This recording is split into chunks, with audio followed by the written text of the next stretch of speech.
So coaching and speedrunning has come up as a concept that many people are considering getting into, either as a coach or seeking someone to coach them.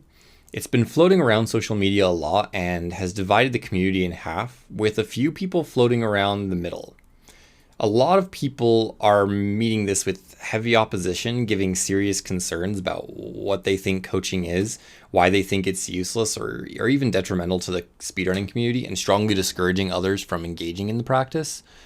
I've been coach for several different professions over the 10 to 12 years in the workforce.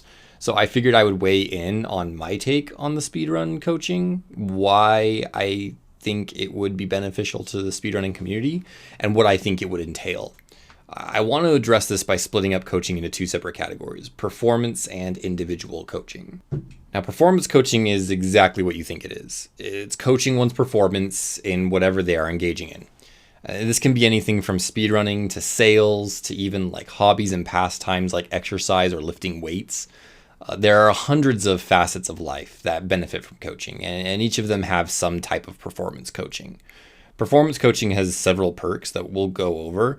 It helps in the expediting of the learning process, identifying areas of improvement, and pushing beyond performance ceilings. Now, what I mean by expediting the learning process is this is probably one of the more common reasons people in certain situations solicit coaching services.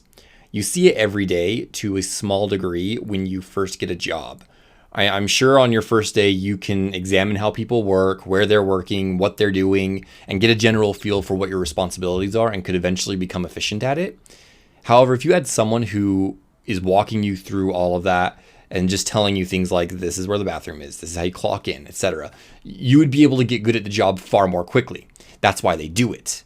This is the extent that expediting the learning process helps in coaching. You provide resources and information that someone needs to be able to be successful and to cut through the initial developmental process a little bit more quickly. Something that would normally take days or even weeks for someone to figure out on their own is all taught in a matter of hours. An example of this in speedrunning is when you approach a new game or category and the resources are available to you, either in a Discord or other resources. However, going through all these resources to find the ones that are relevant to you, digging through hundreds of YouTube videos, PV VODs, tutorials, it can take weeks of your time. And this is where coaching comes in. A coach can know exactly which resources a runner needs to have, exactly which video tutorials to watch, which PB videos are relevant to their specific goals. A coach has extensive knowledge on how different resources meet different people's needs and are efficient at pairing the resources and runners effectively. They're also good at filling in blanks that may be missing in many cases. Some documents and guides don't have a video that provides better context, and many videos require like a written step-by-step to provide extra help. I can't even tell you how many times I've been given a quote-unquote tutorial on how to do a specific trick, and all it was a clip of someone doing the trick. Now, this goes to show that not only for new and beginner runners, but also more seasoned runners can greatly benefit from an expedited learning experience. It makes the whole process far less stressful, faster, and overall better.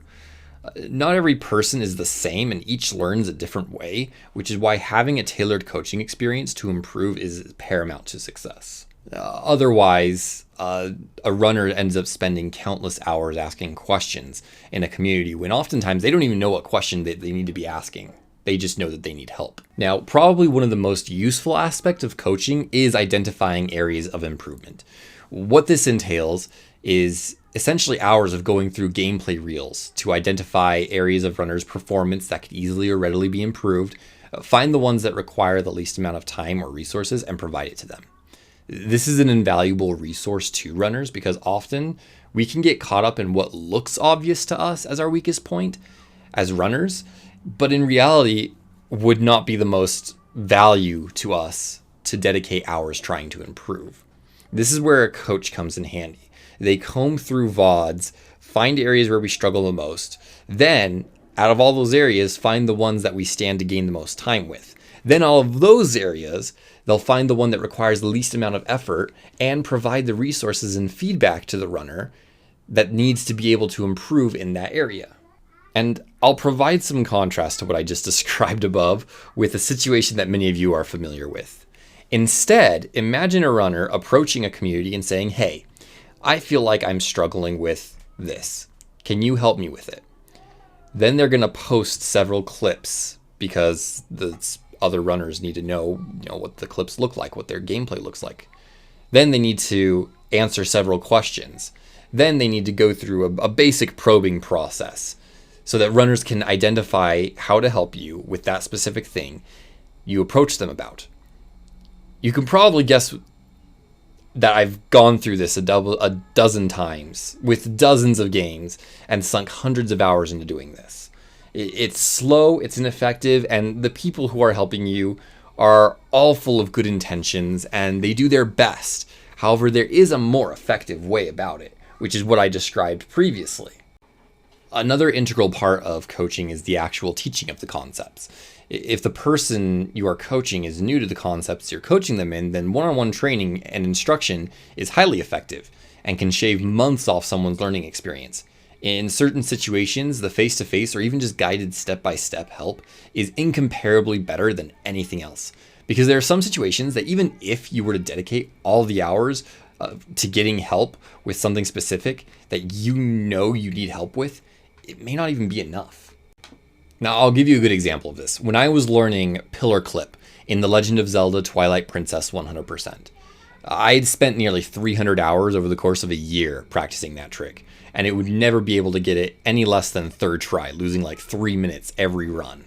I'd watched all the tutorials that there were to watch, spent hours conversing with other runners through Discord chat, but I was still unsuccessful in improving. I would never be able to get it better than that. Then one day I happened to see 3 prominent runners of the community in a Discord call.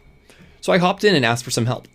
After less than an hour of Discord call, like face-to-face, step-by-step instruction, I was able to get consistently at Pillar Clip first try 5 to 6 times in a row.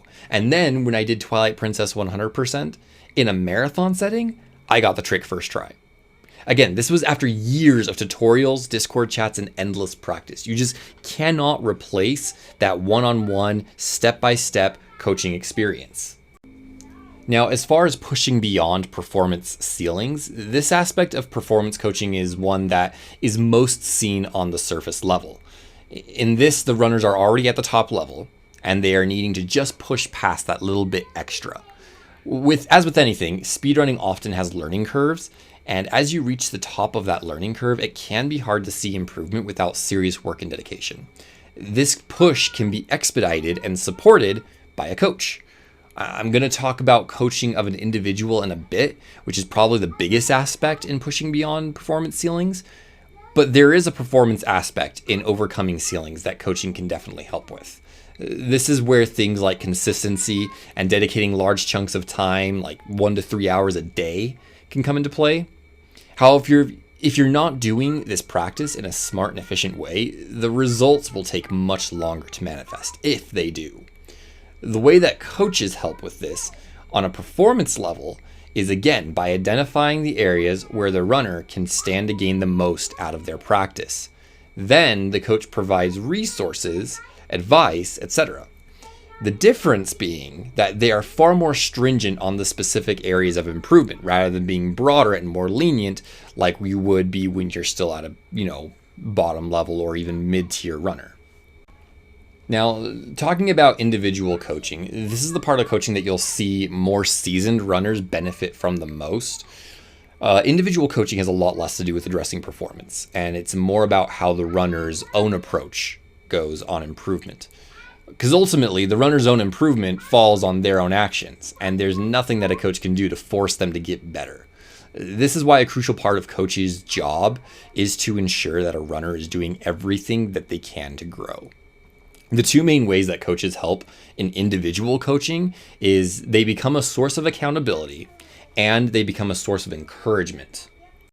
Now, as far as a source of accountability is concerned, this form of coaching is seen everywhere and is extremely effective everywhere it's applied. It's the reason when you start a diet or try to get rid of an impulse or an addiction, one of the first pieces of advice that they give you is to find someone else to hold you accountable, whether it be a friend, a family member, a group that you could be a part of, or a professional that you can pay, it is an essential part of growth for humans to do so alongside others. It increases our productivity, it inspires us, and it fuels us to push harder. And this is the meat and potatoes of individual coaching. It involves sharing and setting goals, understanding mentality of where the runner is, what they want to achieve, what they're willing to do to reach those goals, how they want to approach working towards it. More importantly, it involves following up on all of these goals, many of which are set daily, as often as possible. Is the runner's goal to improve their end game? Okay, well then perhaps it's appropriate to either spend several hours practicing certain parts of the end game or completing a few no reset runs. Then, when the runner finishes a stream and they did nothing but reset, let's talk about what happened, why it happened, how to make it not happen next time. Let's set goals for the next stream. Is there something specific that we need to practice that you're constantly resetting on? Do we need to spend a few runs without a timer because the timer is throwing you off and it's upsetting you? These are all things that can be addressed and fixed to ensure that the runner has all the tools they need to improve.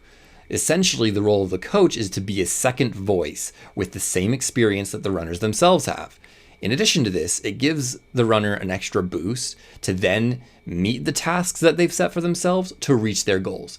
This system is so effective, it's used in nearly every facet of society that involves growth. Now, when I say that coaches are also a source of encouragement, many people scoff at this, but one of the biggest problems one would encounter with struggling with self-improvement is often the thought of failure. Now, like me personally, I'm not afraid of spiders or mice or snakes. My biggest fear in life is failing something, anything that I attempt. This fear is often crippling to the point of not even trying to accomplish my goals for fear of failure. Most people are very easily discouraged by early or repeated failure to the point where they'll give up before even encountering it or trying it.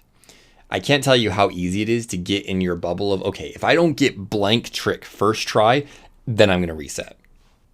And this is normal. You don't want to start a run with a failure because that failure has an interesting trait. It doesn't go away when you succeed. You can get a frame perfect glitch first try 5 times in a run, saving 45 seconds, and you'll still be feeling down about that one mistake that lost you 4 seconds. Coaches can help with overcoming this sort of mentality for one big reason. They've also experienced it. Outlining performance expectations and providing positive encouragement is essential to meeting our goals. More importantly, is essential to us continuing to push forward with a positive attitude when we don't meet our goals. Having someone else help frame our mental state and give us clarity and perspective is one of the most valuable aspects of coaching. Now, many of you may be thinking, oh, well, I can do this on my own. I can take a mental reset and take a few deep breaths before my runs. All these things that you've mentioned, I can do by myself. This is true, except for one very important fact. If people who drowned were people who only didn't know how to swim, what would be the point of lifeguards? Lifeguards help people every day from drowning. Most of those people who they save from drowning don't think that they're going to drown when they first go in the water. In fact, most people think they're very good swimmers. However, unforeseen events can change that outlook very quickly and are often the reason we fail. We can sometimes be overconfident in our ability to handle setbacks, and then when we handle it poorly, we snowball down a hill of self-disappointment, frustration, and often anger. You guessed it, coaches can help with this. An outside perspective is often all that is needed to bring us back to our normal, optimistic, cheery demeanor. Reminding runners about past achievements, reiterating our goals, reassuring our potential, these are all things that can make a difference in someone's mentality. Otherwise, as mentioned before, it can be very easy for a negative mentality and ineffective work to snowball into days, weeks, or even months. Overall, if applied correctly, coaching is a job that can be of great help to many in the speedrunning community with reaching their goals and growing. Many may scoff at it, but it is a profession that I very much enjoyed in the years that I did sales in the service industry. Important to note that coaching is not required in any way. Also to note that regardless of where you are in your speedrunning career, you can benefit from having a speedrunning coach. But anyways, that's my rant on the speedrunning coach profession. Tell me if you like these kinds of videos where I give my asshole take on hot topics. Tell me what other topics you want me to cover. Let me know in the comments if you agree or disagree with anything I've said. If enough of you put in follow-up questions or maybe an argument or concern against speedrun coaches, maybe I'll make a second video to respond to these concerns. And yeah, have a good day.